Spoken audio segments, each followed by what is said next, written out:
Alors là, stop, on ne rigole plus. Il est question de l'utilisation du téléphone portable en public et même en privé.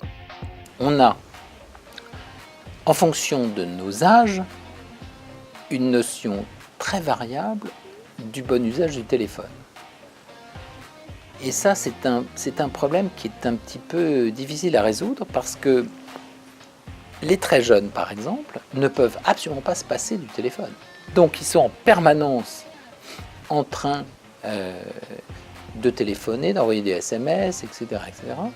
Et si on leur rappelle les règles de politesse élémentaire, de ne pas téléphoner à table, etc., etc., on a l'impression d'être considérés comme des néandertaliens qui, encore une fois, je vais faire appel à la mesure et au sens, et en rappelant les fondements de ce qu'est véritablement la politesse. C'est-à-dire que la politesse, c'est tout simplement destiné à fluidifier les rapports humains et à témoigner de l'attention qu'on porte aux autres.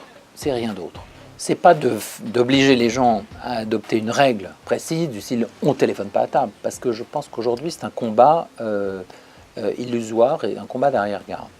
Il faut s'attacher à ce que les gens en face desquels on est soient plus intéressés par votre conversation, votre présence, que par un dialogue virtuel avec des gens qui ne sont pas en face d'eux et qui peut très bien attendre la fin du repas ou la fin du rendez-vous, etc. C'est certainement le problème le plus délicat à gérer dans notre société contemporaine, c'est comment être avec les autres en étant connecté.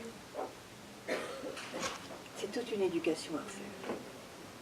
Je crois que c'est plus qu'une éducation à refaire, c'est une éducation à faire. C'est l'instantanéité d'aujourd'hui qui doit créer de nouvelles règles. Eh bien justement, on range son téléphone à table et on ne fait pas de quartier, car c'est le comble de l'incorrection que de perturber une assemblée avec une conversation téléphonique.